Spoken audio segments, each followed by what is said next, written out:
Ang imahe ng Santo Niño ay dinala sa Cebu ni Ferdinand Magellan noong 1521 bilang regalo sa pagbibinyag. Noong 1565, natuklasan ni Miguel Lopez de Legazpi ang imahe na hindi nasira sa gitna ng mga guho ng nasunog na baybaying bayan. Ang milagrosong pagkaligtas na ito ay nagbigay daan sa paniniwalang may banal na kapangyarihan ang imahe. 6 na taon ang lumipas, itinayo ang unang Kristiyanong simbahan sa Pilipinas sa lugar na iyon. Ang pista ng Santo Niño ay pinagdiriwang taon-taon na nagbibigay diin sa pag-asa sa Diyos at mga halagahin ng pagiging bata. Sa kulturang Cebuano, maraming alamat tungkol sa Santo Niño, kabilang ang isa kung saan pinoprotektahan ng banal na bata ang Cebu mula sa mga mananakop. Viva Pet Señor!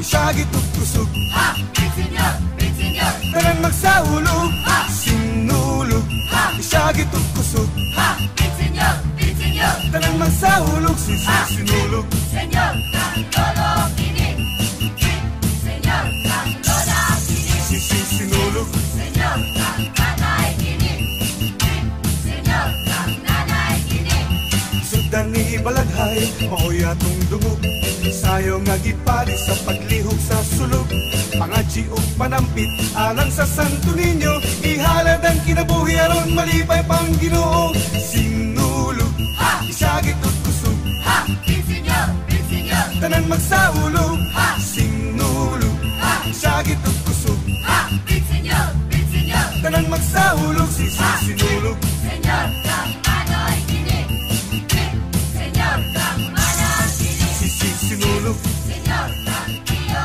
kini Senyor, kang iya kini Sugod na sa sinulog Kitang tanan mangpit Senyor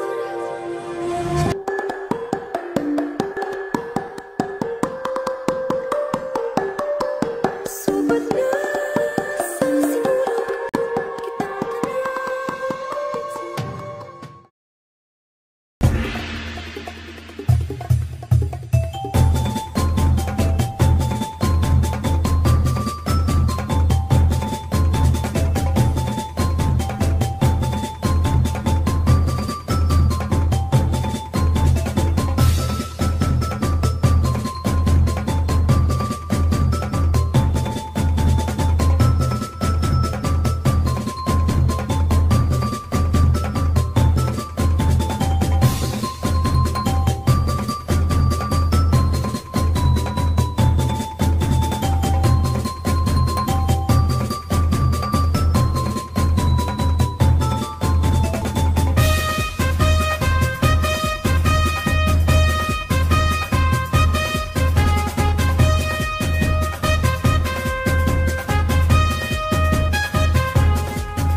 Ang Sinulog Festival ay isang makulay na pagdiriwang na nag-ugat bago pa man dumating ang mga Kastila sa isang maliit na isla.